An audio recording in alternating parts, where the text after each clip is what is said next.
Hey, everybody, this is Eric Mueller, the host of The Eric Mueller Show. You're tuned into the podcast that explores what makes any successful person's inner clock tick by unlocking the most impactful tools within their success portfolio. I'm joined today by Leslie Danford, founder and CEO of Vitaminis, the first scale brand in functional food and beverages for families. Let's head on over to the interview.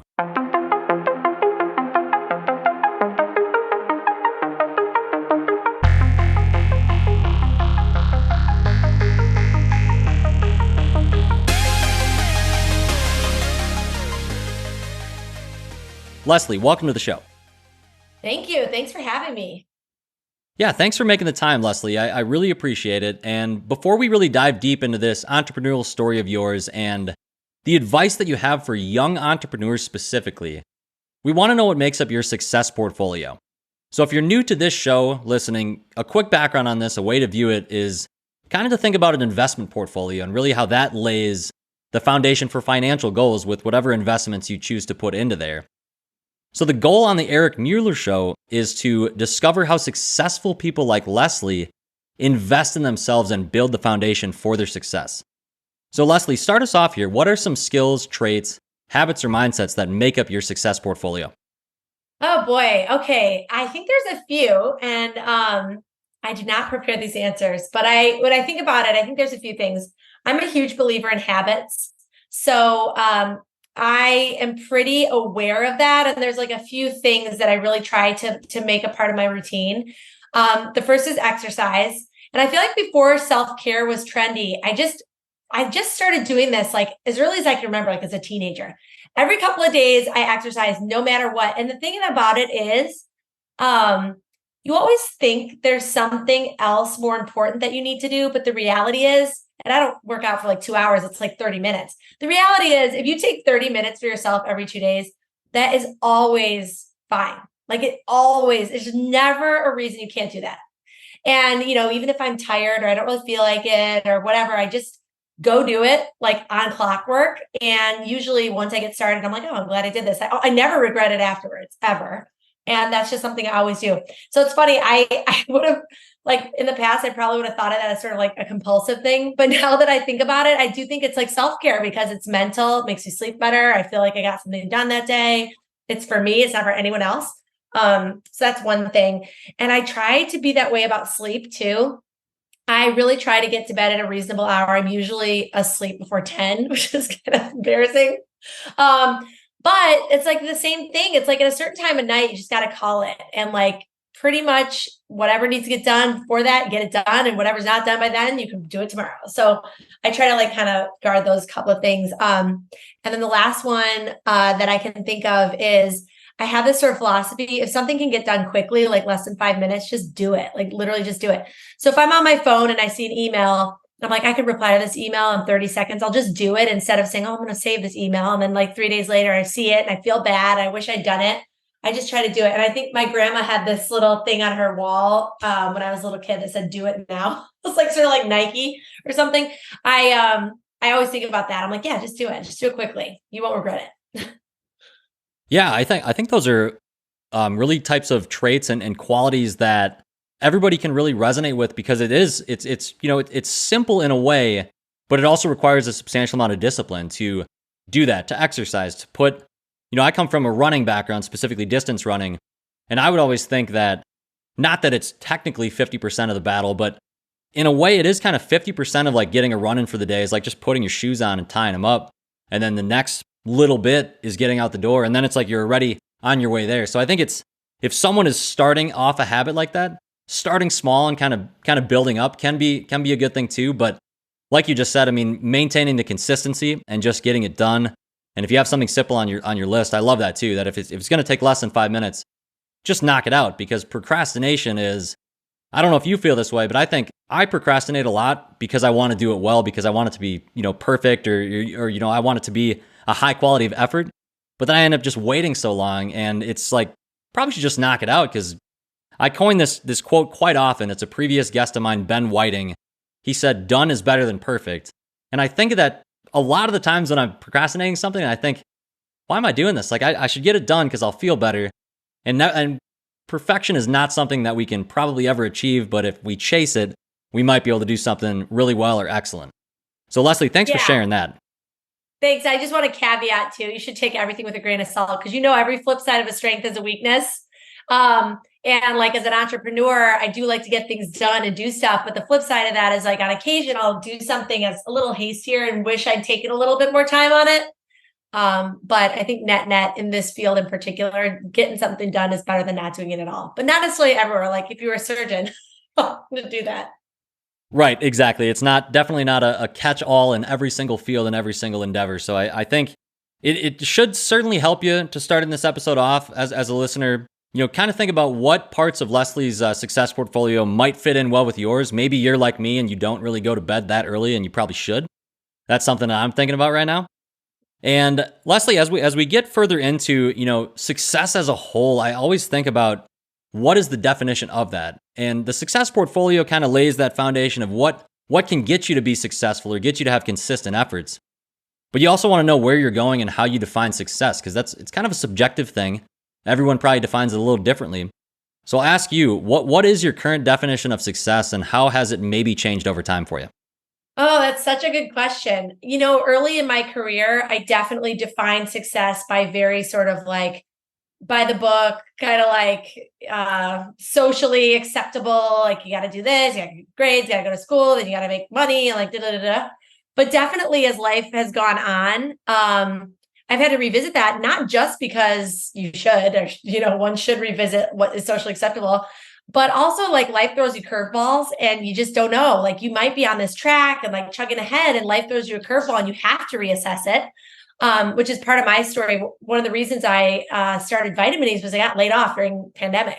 So, there's reasons to do that. But I think like for me, a lot of it is about listening to your intuition, which is like a little bit like touchy feely. But if I were being completely honest, as far back as I can remember, I wanted to start a company. Like my mom tells stories about when I was 7, I borrowed like dimes from her. I drew like a book and I borrowed dimes from her to go make copies, and I tried to sell them outside the corner, like trying to like, and then I paid her back, that kind of thing. So it's like, I always wanted to do that. But for many years I was on this, like, go to school, go to grad school, get on the corporate track, move up, get promoted, da, da, da, da. And it's hard when you're like in that, like, go to really remember like intuitively what you are really going for at the end of the day, because it's that intuition, like what you really want, that needs to fuel you. The other example I'll give is outside of work is I've always wanted a big family. I have 4 kids. And there were many, many times along my life where I was like, I can't have a kid right now. It's not going to work with my work. People are going to take me seriously, or like, how am I going to have another kid? I'll never get all the work done, all this kind of stuff. But if it's important to you, you have to make it work. You have to like carve out what you need to carve out for those goals, because especially with like families, at some point, doors are closing, right? Like now I'm 41. And so it's like, it was never convenient, but I had to sort of remember that that's something I wanted and make it work. So yeah, that's like a long answer, but I think you got to like listen to your intuition on that. Yeah, I think that's a really important part, actually. And to think about that example of having a family, I think is something that a lot of people that are probably highly driven, highly motivated, have that, kind of shared same belief where they just think, how would I add this into my life as well as all these other things I'm trying to do? I kind of feel that same way. So I don't have any children at this point, and I'm thinking like, I already have a to-do list that doesn't seem to end. And there's always like, I could always be working a little bit more on something. Yeah. But I think that's a great point that, if that's something that you value and that's something that's important to you, you just got to slot it in there at some, eventually you can't wake up and be 65 and think, oh, I really like wish I would have had kids like 45 years ago or whatever. Yeah. So I think that's really helpful for people to hear. And I think another piece that makes you super unique and probably resonate really well with people listening is that you earned an MBA from Harvard and a bachelor's from the University of Chicago. So some really pretty impressive schools right there, Leslie. I want to ask, how important is traditional education to you, and how did those experiences impact and influence your journey now as an entrepreneur? Yeah, it's so interesting. Again, like it's so funny, like looking back versus like when I was, a young teen making these decisions, at least for college and that kind of thing. University of Chicago, when I went there, accepted over 30% of students because this was like pre-Obama, pre-whatever, it was everyone's backup school. So everyone would apply to like the Ivy Leagues, throw U of C in as their backup school. And that was the best school I got into. So I applied to better schools. I did not get in. I got into like U of I and U of C and like, I don't even remember now, but it was the best option. So I was like, great. So that I think is a great example where life steers you in a direction. And I remember at the time I was super disappointed because I was a swimmer in high school. And at that time, when I went to University of Chicago, they didn't even have a full-size pool because they are just so not oriented towards athletics and, like all those like where fun comes to die stuff. And I was like, I can't believe I'm going to college that doesn't even have a pool. This is ridiculous. But now looking back, it was a wonderful experience. I mean, I went to public school, and when I was in high school, I could get decent grades without even trying, like in my sleep. And then I got to USC, and it was like, oh, you got to study. I got my first C. It was like a very humbling and formative experience, but not like in a good way, But like I think it's a great example of like you don't know what life's going to throw at you. And then Harvard Business School was a very, very interesting experience, very similar in the sense that I learned and was a ton. It was transformative, but not in the ways that you think. It wasn't about learning academics. It wasn't about any of that. But the way the classes are formatted is you're in a section of 90 people, and your whole first year, all your classes are with those same 90 people. And you have to talk a certain amount of times to get your grades. So everyone like studies the night before, you do a case, you read the case, you take all these notes, and you come in and the professor like cold calls you, or he'll ask these questions. You got to jump in. I was terrified to talk. So I went there when I was I went to Harvard at 25, and I was absolutely terrified to speak in front of 90 people. So I would sit there and my heart would be pounding, and I had my notes, and I'd like think about saying something. But by the time I was thinking, someone else had already said it. And that was like one of the biggest things I learned in that first year was like, you got to say something. And you know what? If you say something dumb, who cares? It's like, it doesn't matter. So that's funny. Like when I think about like the most formative experience there that I can think of was that it was like being able to have the confidence to know that you read the same thing everyone else read. Whatever you think is the right answer or you think is a valid point, probably is a valid point because you actually have something useful to say. And who cares if someone else doesn't agree or whatever, which is not what I would have thought I would have taken away from Harvard Business School. But the other big thing was like the network, like they say. I mean, and it's funny too, like graduating, I didn't use it that much, but now I don't know, I graduated in 2009. So whatever, 14 years out of business school. And I still call on my section mates. I still remember them all. I remember their kids' names. They call on me. We still keep in touch, and I know I can ask for favors or whatever. So that is important, obviously. Yeah, I think that really sheds a lot of light on how formative and how important having that traditional schooling background can be. And really, I kind of felt the same way when I went into my undergrad at St. Olaf College in Minnesota. Kind of that same feeling of high school was relatively easy. I was able to make straight A's pretty regularly and got to St. Olaf. And I will say this now. I told my parents, I'm like, I feel like one of the dumbest people here. I'm like, it's a group, a school filled with smart people. And I'm like, okay, I get that, you're smart enough to get in, but like, I feel like I'm not extremely smart compared to these other people. But I think that's another point that you made with, just speaking up and believing and having the self-confidence in your response. That's probably something you learn in those school environments as well, as you're kind of formulating, your own mindset. And so I think we have a lot of people listening that are in a similar boat of they've done a fair amount of traditional schooling, but they also have this interest in entrepreneurship. And I think what's unique with what you've done with your company, Vitaminis, is that you blended your personal interest with some formal business training to start it. And I think that's crucial. And I want to ask you, how important do you think it is for entrepreneurs to create companies that are at the crossroads of those two avenues, their personal interests and their expertise?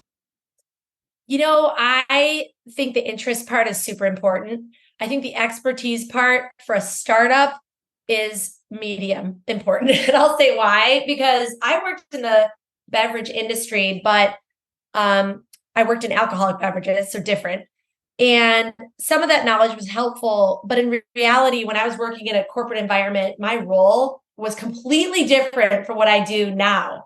Like when I started Vitaminis, I was doing literally everything from scratch. And a lot of it, I had to just figure it out by asking advice or digging in. And I actually think it's helpful to not have all that knowledge, because if you think you know everything, you're probably going to miss something. Whereas if you go in and you have to figure it out, you're going to ask those dumb questions, and guess what, you might actually stumble on something really interesting. So like, you might think, like, if you thought you knew all the answers, you might say, oh, this can never be done. But if you're like trying to figure it out, you think, oh, I can do this, like this is how we're going to do it, and you never even think it can't be done. But I do think having a personal interest is very, very important. I've always been passionate about health and wellness and nutrition, just in my own foodie, but I do think about like getting all the right nutritional elements, and I'm a huge believer that food is medicine and that kind of stuff. And when I was working in alcohol, I do like to drink too on occasion, but I did always feel like there was a disconnect there where I was pouring all of my energy and all of my talent. And I learned a lot, and I liked my coworkers and all of that, but I felt like there was something missing. Like if I stepped back, it was like, I'm pouring all this energy and time and talent, and for what, like, so somebody buys another bottle of tequila. Like for me personally, that was not, it didn't connect with like what I really, really, truly wanted to like give the world, if you will.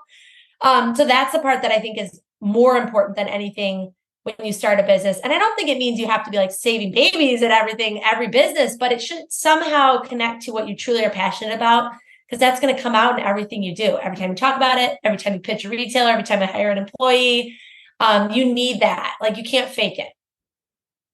Yeah, I think I really believe that when you talk to someone that has started a company that they're passionate about, you can tell immediately. You can see their eyes light up. You can hear it in their voice. So I think, yeah, that's a great point to have that passion and certainly that interest. And I'm glad to hear you say that expertise, at least with a startup, is kind of more of a medium, because that is one thing that I think a lot of entrepreneurs, including myself, probably struggle with a little bit. You think about, you have to have, at least something to offer of value, something that you are at least somewhat of, not an expert necessarily, but you got to be able to do the work to create the product and have like maybe at least the knowledge to know which part of the market you might fit in, and is there a market fit for it, how to target the right, consumer avatar, those types of pieces. But you also, another piece that I think makes you kind of a unique guest here is that you talked pre-interview about the pandemic being somewhat of a starting point for what led you to start Vitaminis. Would you mind telling us that story behind it, and also like kind of how like a crisis can possibly be the perfect starting point for success? Yeah, for sure. So like I said, I was kind of on this corporate track. I like went to business school, graduated, did management consulting for 6 years, chugging along. Then I joined this alcohol company, and I was like moving around doing all the things. And I ended up leaving the alcohol company in 2019 and joining a hotel startup growth company. It was a SoftBank backed hotel company. Explosive growth in the US was the plan. This was 2019. And I joined actually to work for a Harvard Business School classmate of mine. So it's back to that network. He was like looking for someone to help grow this thing. And I was like, yeah, let's do this. Let's work together. So I joined 2018.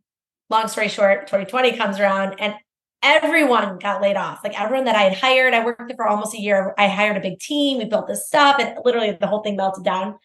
And it was really a crisis for me. I had gotten laid off before with like cuts of employee being cut and things like, reorganizations and that kind of thing. But I think the part that was so shocking to me was I had been on this path, and I felt like I was already taking a big risk and leap to join this hotel startup that nobody really had heard of. And even some people I worked with, when I went to join, they're like, I never heard of that thing. Why are you doing that? So it already felt like a risk. And then that subsequently went away, and I felt like I just had like nothing to stand on. And that was in 2020. No one was hiring at all. Oh, not to mention my 3 kids at the time that were in daycare shut down. So now I'm like a stay-at-home mom with 3 kids and no job. And it's like, I had many moments during the time where I was like, what is my life come to? Like, this is not the life I wanted. I've worked so hard. Like, I have no job. Everything's, my resume is totally screwed up now. And I'm like spending all day like doing laundry and like kid stuff. And I love my kids, but like, that's not what I wanted. And so it was like, it's like a good 6 months of just like unhappiness where I was kind of like trying to find another job. No one was hiring, trying to do everything at once, whatever. And after about that much time, so towards the end of 2020, I was like, you know what? I'm going to stop all this. Cause I was like churning in like these interviews and trying to find jobs and nothing out there really like was resonating. And I said to myself, take a step back. And I had in the back of my mind, had always thought about starting a company. I actually, while I was working in alcohol, I had started a PowerPoint deck. Every time I saw a health and wellness, like consumer insight report come in, I wrote it down because we were never going to do anything with that. And it was like, people want functional beverages. People want nutrient dense, clean label, whatever. And I was like jotting all these ideas down. And it just, the light bulb went off towards the end of 2020. I was like, wait a second, I could actually do something about this and make my own job. Now, side note, it doesn't pay, and that's a whole separate thing. But I was like, instead of trying to like try for something that's not meant to be, why don't I take this opportunity to do this other thing? I would never have done it if I hadn't gotten laid off, because it already felt like a risk to take another job at a smaller company. There's no way I would have left my entire career to start something from scratch. Like I just wouldn't. I was too risk averse. So it forced me to do that. And like at the time, it was so terrifying, so nerve wracking. I even remember being so almost like embarrassed to announce on LinkedIn that I was even doing this, because I'm like, oh, what is this? Like people are gonna think it's silly. People are gonna think this is such a waste of time. Now I'm like, who cares? It's so funny. You look back and you're like, why did I think that?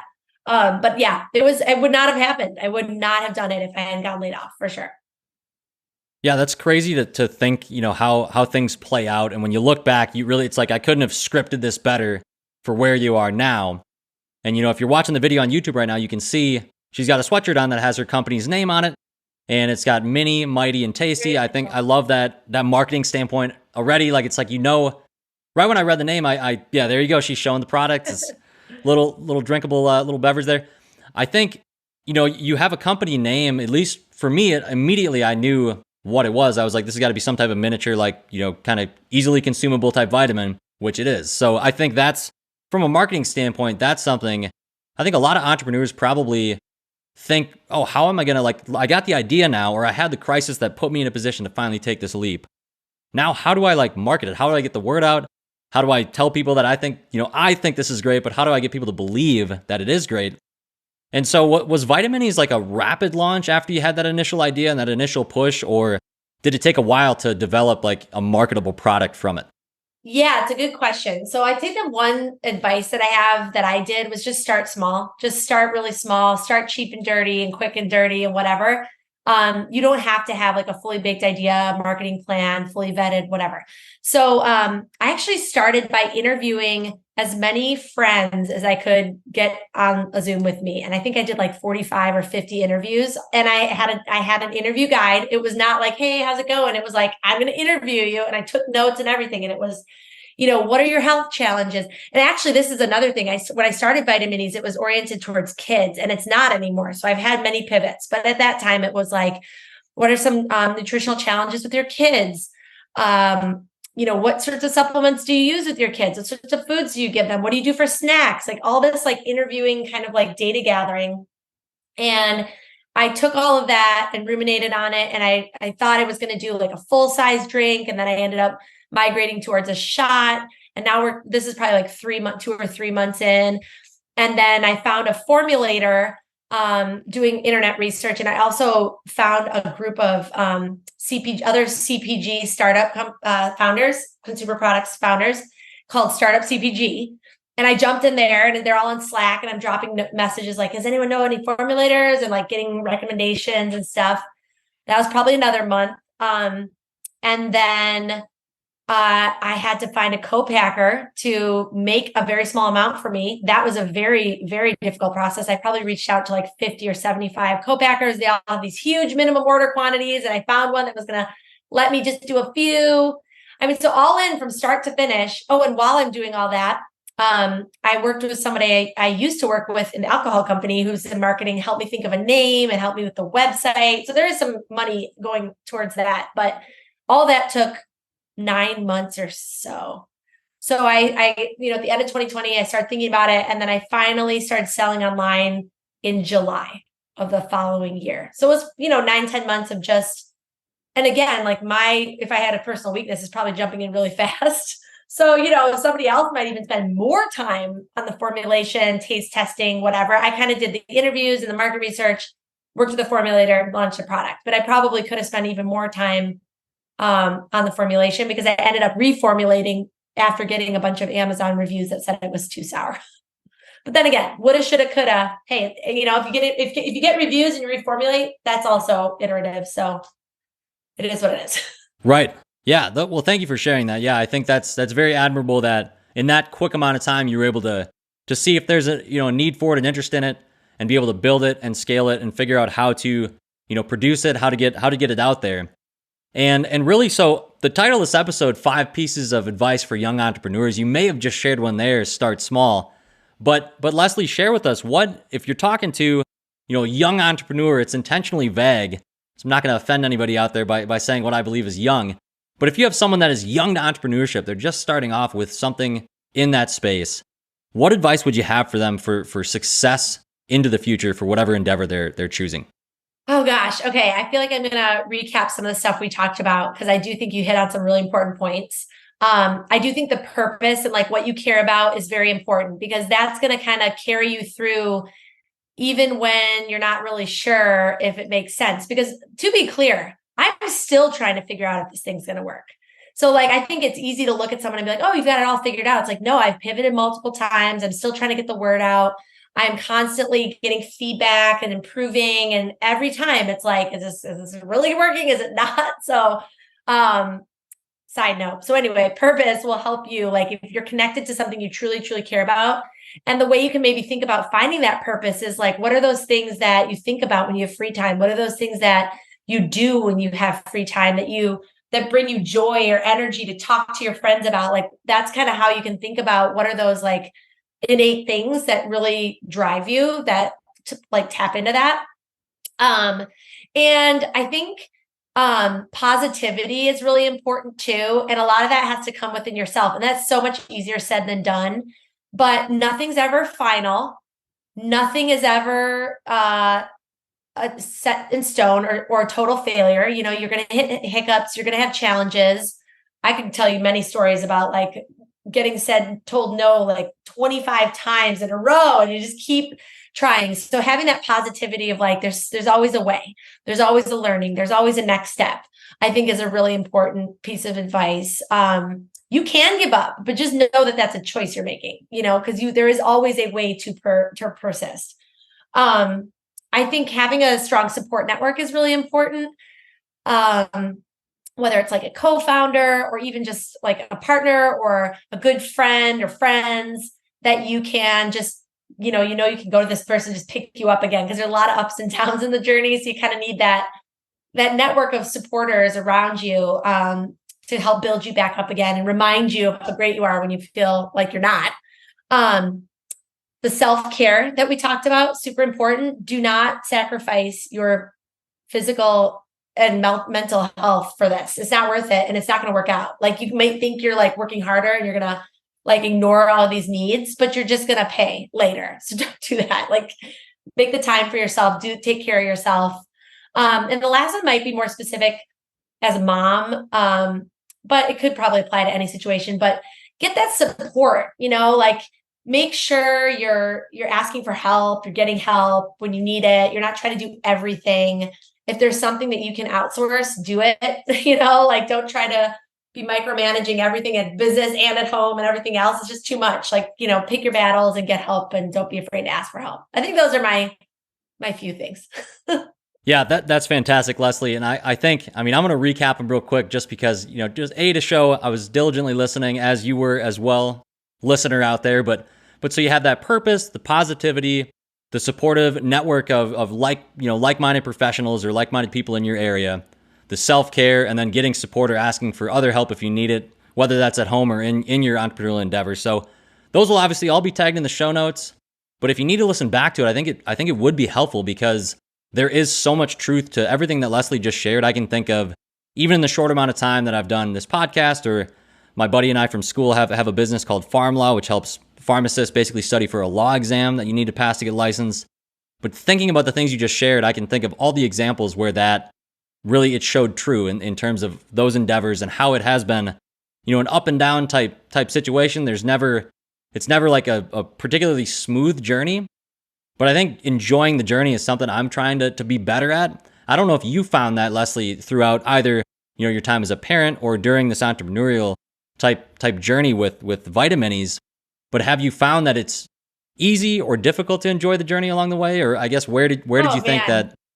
Yeah. That's like the key, right? Like that is what mindfulness is. Mindfulness is enjoying the moment, not worrying about tomorrow, not worrying about if it's going to work, not dwelling on the past. It's like literally living in that moment. It's so hard, but I mean, we all try to do it. I think kids force you to do it because they live in the moment. It's like, oh, look at this flower. Oh, look at this picture I made. And you have like, there's no philosophical discussions. Everything's in the moment.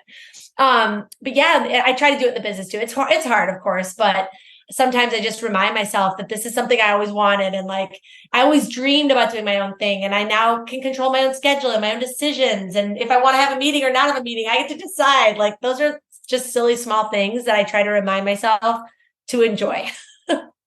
Oh, for sure. And keeping the end goal in mind as far as why you're doing what you're doing. So that can help keep you motivated too. If you think, if you're trying to do something and you don't really know why you're doing it, it's probably going to be easy to lose motivation or lose that passion or just think, what am I doing here? And so I think that's super important. And Leslie, would you share about your company Vitaminis, like what specifically about it makes it unique and why is it, the solution that people need in terms of also adding into their self-care? Yes, for sure. So, like I said, I've always been very interested in nutrition. I really, really, truly believe if you take care of yourself, you can bypass so many ailments. Food is medicine, like what you put in, what you get out kind of thing. But at the same time, it's really, really hard to get all of those vitamins, nutrients, protein, everything you need on a daily basis for a variety of reasons, allergies. It's just difficult to eat that many vegetables. And actually, I learned too that produce is less nutrient dense now than it used to be because of industrial farming and processed foods and that kind of thing.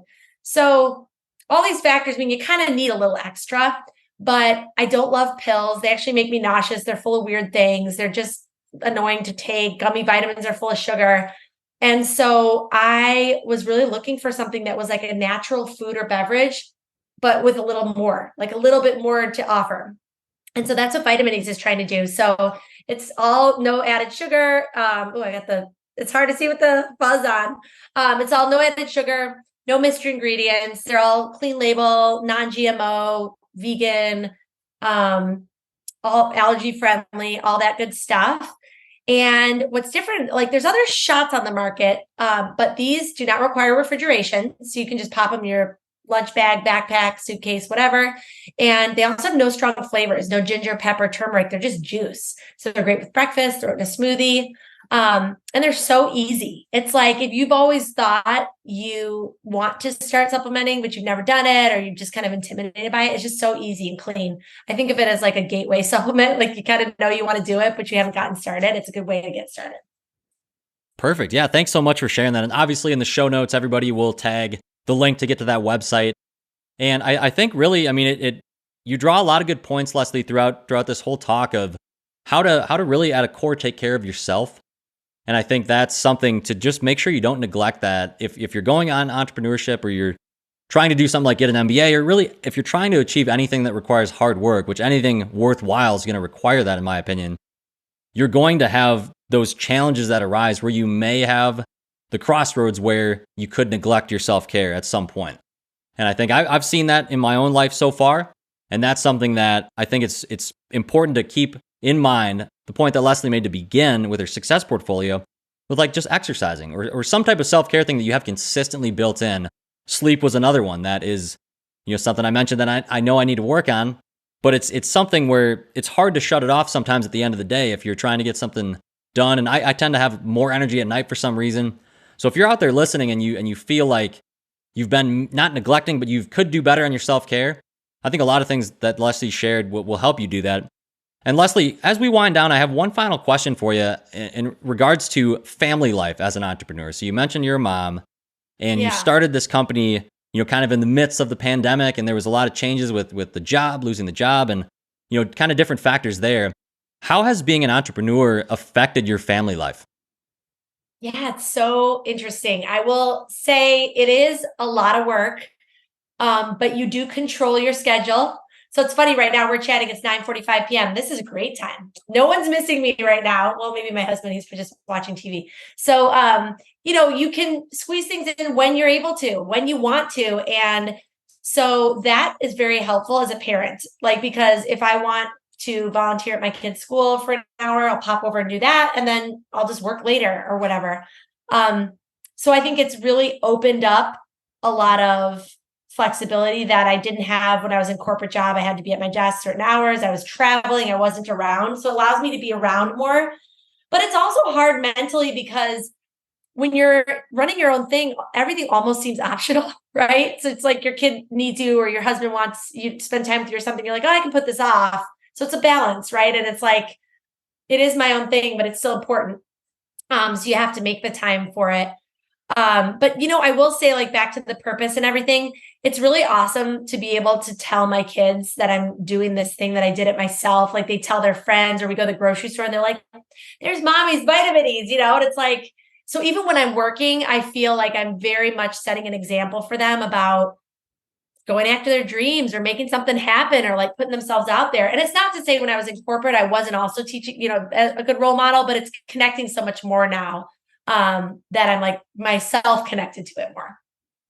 Right. Yeah. I think thank you for sharing that. I think that probably, will hit on, it'll probably strike a chord with some people listening who are, parents who have children who are thinking, I don't know if I can make the time for this. You clearly have. And you also shared another important piece that it does seem optional. I mean, I do feel that in some ways in regard to, I currently still work full time, but with the farm law business, I mean, it does seem like, yeah, you could put it off for a little while, or it's like, nothing seems like incredibly urgent. So that's why another point you shared was having someone to keep you accountable in that business, maybe a co-founder. I'm lucky to have a great co-founder, my buddy John. And so we keep each other accountable and hold each other to a high standard of getting things done or making sure that you don't put it off too long. And so I think, we covered so much good stuff here, Leslie. I can't thank you enough for all, the incredible insights. The young entrepreneurs out there have got to be leaving this episode just feeling incredibly motivated to chase down whatever it is they're chasing. And I'll ask you at the end here, what is the best way that someone can reach out and connect with you if they want to learn more? We'll have the Vitaminis website tagged down there, but do you use any sort of social media, or is there any way that someone could reach out if they want to get to you directly? Yeah, I mean, I'm on LinkedIn, Leslie Danford. We have a Vitaminis page. We've got Instagram and TikTok and Facebook, Vitaminis brand, all one word.